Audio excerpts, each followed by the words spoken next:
Баршаңызға қайырлы күн, каналыма қош келдіңіздер. Бүгін өте оңай, әрі жеңіл тағам, әрі тойымды тағам дайындайтын боламыз. Алдымен гарнирін дайындау үшін күрішті мен әрдайым осылай пісіремін.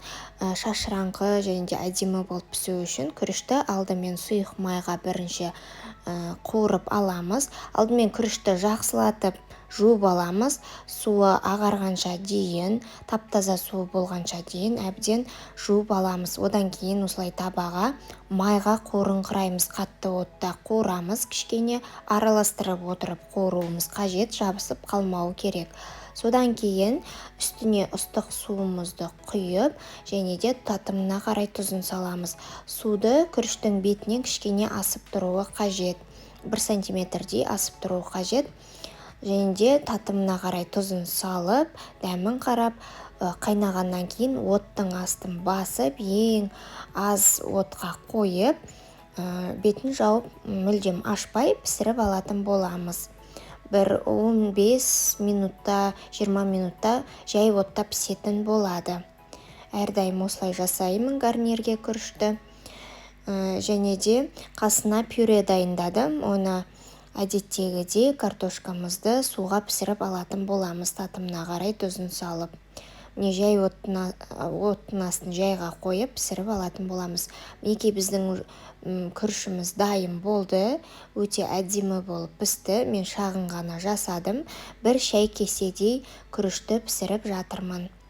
Және де қасына мен духовкада котлет дайындайтын боламын. 400 грамм фаршқа 1 картопты теркіден өткіземін, татымына қарай тұзын саламын, және де 1 жуамды пиязымызды блендерден өткізіп салдым, немесе теркілесеңіз болады.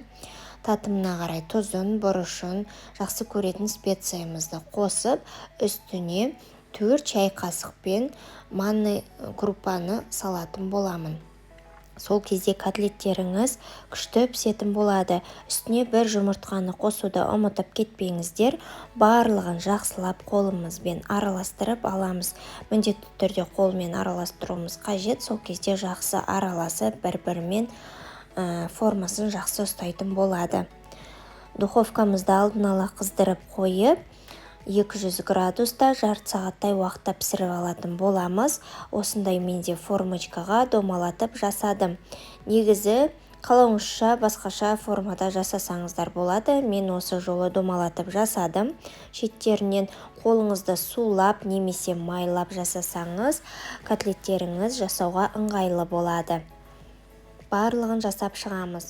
Осы орайда достар, каналға тіркеліп, рецепттер ұнап жатса лайк басып, достарыңызбен бөлісуді ұмытпаңыздар.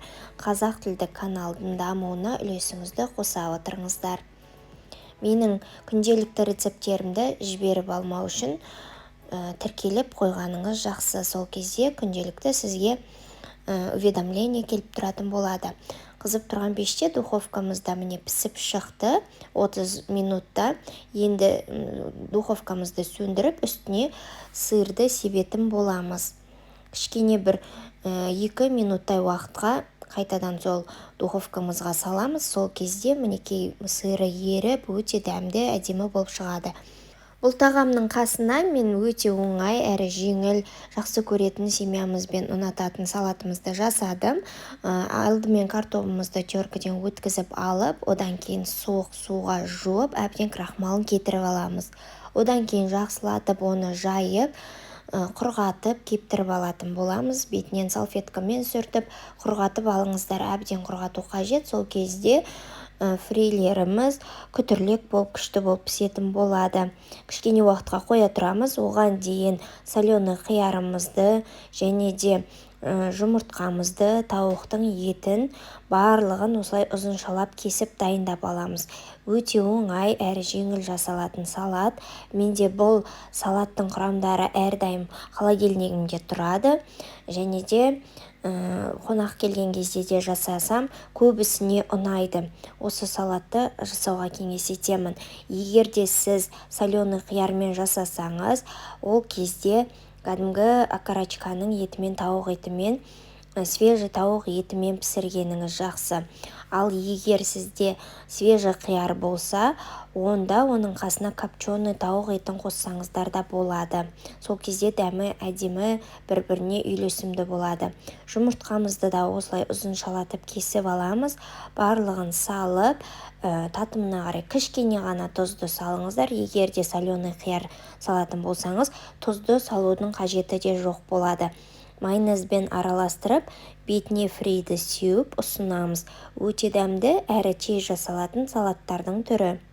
Мінекей картобымыз кепкеннен кейін қуыратын боламыз. Сол кезде осындай күтірлек болып, күшті болып шығады. Ал егер дұрыс кеппесе, ол кезде картобыңыз сіздің күтірлемей онша болмай қалады.